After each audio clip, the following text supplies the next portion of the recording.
Chris, Joe said during the week that he'd been talking to you for a couple of years. What kind of things has he been saying to you all the way along? What kind of tips has he been giving you? Yeah, probably for about 3 years that I've been in France, I've been talking to Joe a little bit. I've always had a few phone calls from him. I've had a few messages with clips, timings of clips from matches that I've been watching. He said, you could have done this better, you could have done this better defensively, you could have done this. He's just given me a little bit of advice on how to play the game, and a few things that he's seen and the knowledge that he has, and the very small details is what he prides himself on, he prides this team on, and those kind of things is what's benefited me from dealing with Joe. And when he first got in contact, how big a boost was it for you? Because sometimes when a player goes away from home, that can be that, and they disappear, we don't see them again. Yeah, look, initially I'd spoke to him before I even played a game in France, so I was just like, look, he just wants Irish players back in Ireland. It's nothing, I hadn't played a game, so I hadn't impressed him in any way. So and then I got to play some games and played well, and year 2 got to playing better, and he's still chatting to me, and it just strived me on, kept my goals lifting.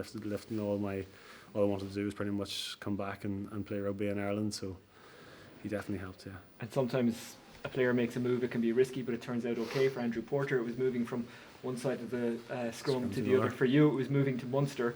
That's really worked out, and you've been able to play your way into the Irish team. And you had a number of choices. I mean, all 4 Irish provinces and probably other clubs as well. So that's a move that has worked out. It has, yeah. Look, it's fantastic. Even just to come back to Munster, firstly and foremostly, that was what I was doing. I was coming back to play for Munster, and Munster, the team that it is and the history that they have, was such an honour to me, and obviously what's coming in the back of that is such a bonus. And finally from me, you were filling in for Robbie Henshaw today. That's not an easy thing to do. Did Robbie chat to you about what is expected in that position? Did you chat to Joe about that? How did it all work?